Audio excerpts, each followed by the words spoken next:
In all of recorded history, Britain has never experienced a temperature of 104 degrees Fahrenheit. That changed Tuesday. 34 locations across Great Britain recorded the new high, as much of Europe baked under a deadly heat wave. CBS's Ramy Inocencio reports from London. London is burning. Rare wildfires broke out across the British capital as it broiled in its hottest day in history. Drivers took in an unprecedented scene as flames consumed homes. We just ran out. As we were, because there was no time for anything. The fields were on fire opposite, like that backs onto our garden. They were on fire.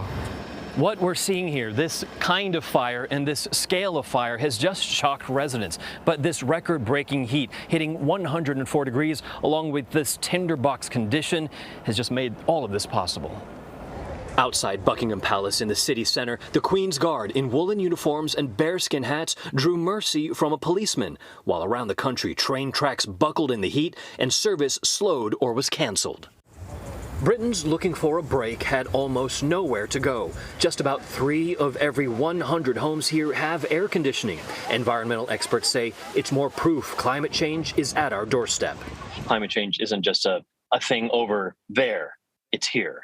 Yes, I mean, we used to look at polar bears, and then we used to say this is about our children and our grandchildren. This isn't. This is us. This is here. This is now. Today, European countries battled more blazes, more than 30 in Spain alone. French firefighters struggled to contain a wildfire burning an area twice the size of Paris. And Portugal upped its toll to more than 1,000 heat-related deaths. And fires that burn like the one behind this police blockade will only get more common as global temperatures rise. UK weather officials said that it would not be until the year 2050 that this country would see 104 degrees. That, of course, happened today. John. Ramy Inocencio, thank you. Now I'd like to bring in Sherri Goodman. She is a senior fellow at the Wilson Center and Center for Climate and Security. She's also a former Deputy Undersecretary of Defense for Environmental Security. Thank you so much for being with us, Sherri. So you have explored what climate change means as a national security matter. So what does this temperature rise look like to you from that perspective? Well, we have known for quite some time, John, that climate change, acts as a threat multiplier for all dimensions of society. And now we have our world on fire, and we're in the midst of a heat emergency. We know this is affecting lives. We're losing lives. It's $100 billion disaster, in disaster costs every year in the United States. We've got infrastructure buckling.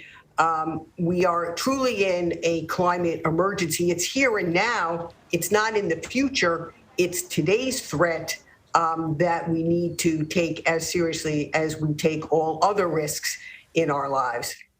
So on the one hand, it is a threat that Europe has paid some attention to and has put some policies in place to switch over to more environmentally friendly policies. On the other hand, there is all of this pressure because of the war in Ukraine about gas prices and energy pressures coming from that direction.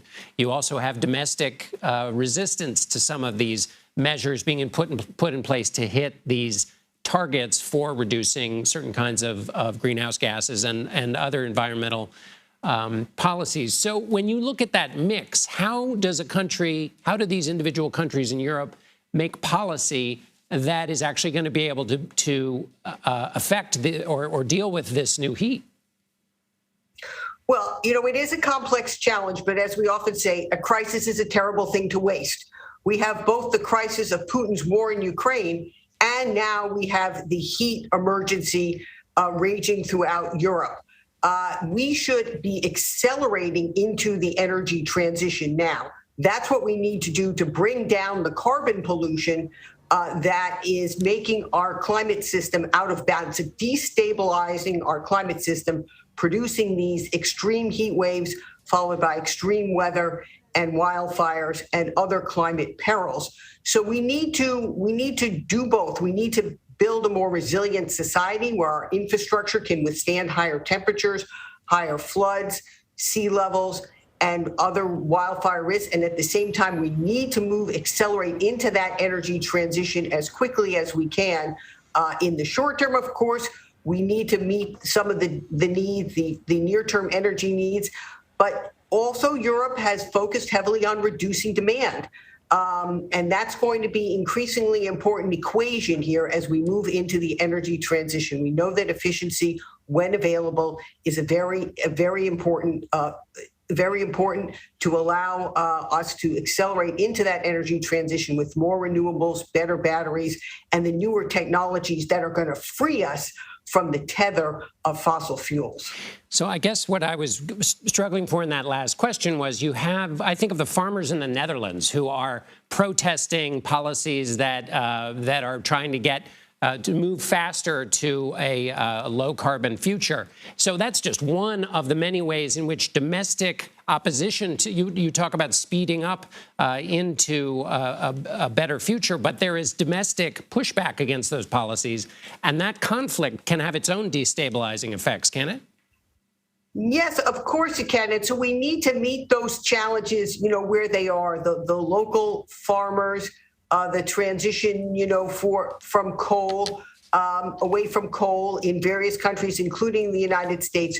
We need to provide for the people whose lives and livelihoods are changing in this transition. And it's important to pay attention to that and understand what they need, what jobs are available in that transition, what kind of training, and what kind of new opportunities. And to work as a whole of society approach with local citizens, with industry, with government at all levels to address those risks. I think it's possible. It's very hard, but it's a necessity. Otherwise, we lose our lives and the livelihoods as we know them today. And finally, Sherri, when you think about the European reaction to this hot weather, you do see a larger consensus that it is the result of climate change. In other words, people may debate the policies used to ameliorate climate change, but they agree on the cause. Compare that with the posture in the United States and how policymakers deal with these temperatures and its connection to climate change, and how that might get in the way of some of the policies you're talking about. Well, yes, we are more polarized. The United States is more polarized now on climate and on a number of other issues that we're not discussing right at the moment. So, recognizing that, it doesn't mean we have to become paralyzed by it. Yes, I think in Europe, they're better able to enact federal legislation and EU mandates that help move them forward, but they're suffering mightily now. And in the U.S., we have to deal with that complex polarization, but still there are important rays of hope. There are combined efforts to deal with drought in the West, the prolonged drought that is adding to this. And we see more resilient infrastructure efforts in our coastal regions. And we see, for example, even our military very much stepping up to move towards net zero emissions and address how it can better perform its missions. The military today increasingly is being called out to fight the wildfires and to rescue people from floods. And so we see how these missions affect all of society. All right, Sherri Goodman, thank you so much for being with us. Thank you, John.